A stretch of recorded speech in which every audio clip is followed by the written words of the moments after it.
You mentioned financial regulatory reform. One of the things that President Obama is pushing for is regulation of derivatives, and also with a thing called the Volcker rule, he's trying to separate commercial banking interests from investment banking interests. These were things that were the opposite policies of Treasury Secretary Rubin and Summers at the time. Do you think in retrospect they gave you bad advice on those issues?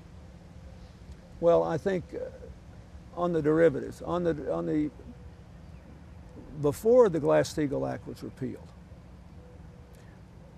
it had been breached.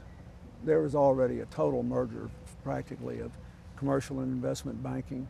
And really the main thing that the Glass-Steagall Act did was to give us some power to regulate it, when the repeal, and also to give old-fashioned traditional banks in all over America the right to take an investment interest if they wanted to forestall bankruptcy. Sadly, none of them did that. Mostly it was just the continued blurring of the lines. But only about a third of all the money loaned today is loaned to traditional banking channels, and that was well underway before that legislation was signed. So I don't feel the same way about that.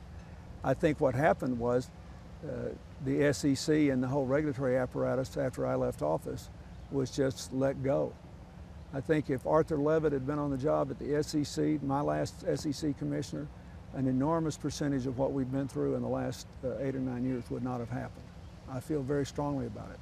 I think it's important to have vigorous oversight. Now, on derivatives, yeah, I think they were wrong, and I think I was wrong to take it.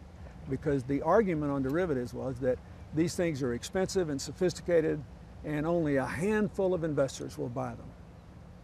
And they don't need any extra protection and any extra transparency. The money they're putting up guarantees them transparency.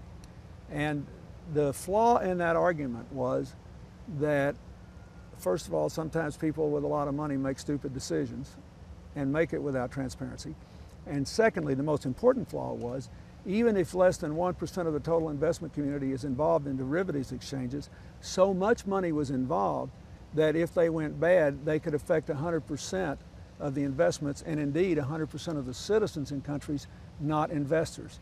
And I was wrong about that. I've said that all along. Now, I think if I had tried to regulate them, because the Republicans were in a majority in the Congress, they would have stopped it. But I wish I should have been caught trying. That was a mistake I made.